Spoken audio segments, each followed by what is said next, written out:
রাস্তাঘাটে বের হওয়ার সময় তিনটা আমল করে আপনি বের হয়ে যাবেন, ইনশাআল্লাহ ওই রাস্তাঘাটের বিপদ আপদ বালা মুসিবত থেকে আল্লাহ পাক আপনাকে হেফাজত করবে, রাস্তার অ্যাক্সিডেন্ট থেকে আল্লাহ পাক আপনাকে হেফাজত করবে। আপনি বের হওয়ার সময় আমলটা করবেন, আপনার সন্তানদেরকে বের করা দেওয়ার সময়ও আপনি এই আমলগুলো করাইয়া তারপরে বের করে দিবেন। কারণ আজকে আমাদের সমাজে আমাদের রাস্তাঘাটে দেখা যায় এতটাই অ্যাক্সিডেন্টটা বেড়ে গিয়েছে, রাস্তাঘাটে আপনি নিজে সচেতন হয়ে চললেও দেখা যাচ্ছে যে আপনি অ্যাক্সিডেন্ট হতে পারেন যে কোনো মুহূর্তে, অন্য গাড়ি বা অন্য কেউ আপনাকে অ্যাক্সিডেন্ট করে দিতে পারে।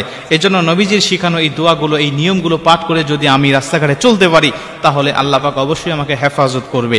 যদি কোনোভাবেই অ্যাক্সিডেন্ট হয়েও যায় আল্লাহ পাক অবশ্যই এই অ্যাক্সিডেন্টটা আমার শহীদি মরণের কারণ করতে পারে। এজন্য এই দোয়াগুলো এই নিয়মগুলো অবশ্যই আমাদেরকে পালন করা উচিত। প্রথম কথা হলো, যদি আপনি দূরবর্তী কোনো সফরে রওনা হন, যেটা আপনি সফরের জন্য রওনা হয়েছেন, কসরের অন্তর্ভুক্ত আপনি হয়ে গিয়েছেন, এমন যদি সফর হয়ে থাকে 15 দিনের জন্য আপনি 48 মাইলের অধিক আপনি অতিক্রম করবেন, এমন যদি সফর হয়ে থাকে, প্রথম আমল হলো আপনি বের হয়ে যাওয়ার সময় 2 রাকাত নামাজ আদায় করে, নফল নামাজ আদায় করে বের হয়ে যাবেন। নবীজি বলছে এই 2 রাকাত নামাজ আদায় করে যদি কোনো মানুষ সফরে বের হয়ে যায়, আল্লাহ রাব্বুল আলামিন এই নামাজের বদলতে ওই ব্যক্তির জিম্মা নিয়ে নেন, ওই ব্যক্তির জিম্মাদারি নিয়ে নেন, রাস্তাঘাটের বিপদ আপদ বালা মুসিবত থেকে আল্লাহ পাক তাকে সম্পূর্ণ হেফাজত করে।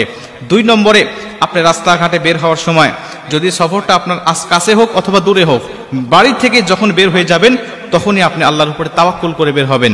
বিসমিল্লাহি তাওয়াক্কালতু আলাল্লাহ লা হাওলা ওয়ালা কুওয়াতা ইল্লা বিল্লাহিল আলিয়্যুল আযীম। এই দোয়াটা আমরা সকলেই জানি, ছোট্ট একটি একদম কমন একটি দোয়া। বিসমিল্লাহি তাওয়াক্কালতু আলাল্লাহ লা হাওলা ওয়ালা কুওয়াতা ইল্লা বিল্লাহ। আমি আল্লাহর নামে বের হচ্ছি, আল্লাহর নামে তাওয়াক্কুল করে আমি আল্লাহর উপরে সুফর্দ করে আমি বের হয়ে যাচ্ছি। আপনি পড়তে পারেন, আপনি পড়লেন, আপনার সন্তান পড়তে পারে না, ছোট মানুষ, আপনি তাকে পড়ায়া দিলেন, আপনি তাকে পাঠ করায়া দিলেন, সন্তানকে স্কুলে বের করে দিচ্ছেন, বাজারঘাটে বের করে দিচ্ছেন, আপনি তার সামনে ডেকে নিয়ে আপনি পড়াবেন তাকে, বাবা তুমি পড়ো বিসমিল্লাহ তাওয়াক্কালতু আলাল্লাহ লা হাওলা ওয়ালা কুওয়াতা ইল্লা বিল্লাহ। আল্লাহ পাক স্বয়ং নিজে আপনার সন্তানের জিম্মাদারি নিয়ে নেবেন, আল্লাহ পাক স্বয়ং নিজে তাকে সমস্ত বিপদ অনিষ্টতা থেকে আল্লাহ পাক তাকে হেফাজত করবে। এর জন্য এই দোয়াটা পাঠ করতে আমরা কখনোই ভুলবো না।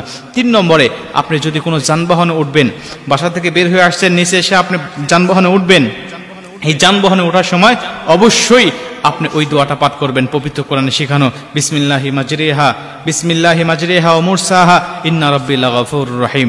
এই দোয়াটা আপনারা বেশি বেশি পাঠ করবেন। এটা পাঠ করলে আল্লাহ রাব্বুল আলামিন আমাদের কবুল করবেন। আরেকটি দোয়ার কথা পাওয়া যায়, সেটা হলো সুবহানাল্লাযী সাখখারা লানা হাযা ওয়া মা কুন্না লাহু মুকরিনিন।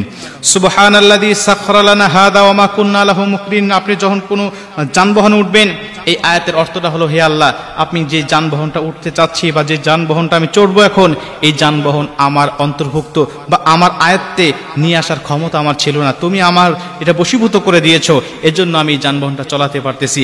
এজন্য তুমি এই যানবাহনটাকে বিপদ আপদ বালা মুসিবত, রাস্তাঘাটের বিভিন্ন বালা মুসিবত থেকে তুমি হেফাজত করো। আপনি যখন আল্লাহকে বলে পবিত্র কোরআন আয়াতটা তেলাওয়াত করে এই সুন্নাহ পদ্ধতিগুলো মেনে যখন রাস্তাঘাটে বের হবেন, অবশ্যই আল্লাহ রাব্বুল আলামিন আপনাকে হেফাজত করবে। রাস্তাঘাটের বিপদ আপদ বালা মুসিবত থেকে আল্লাহ পাক আপনাকে অবশ্যই বিরত রাখবে।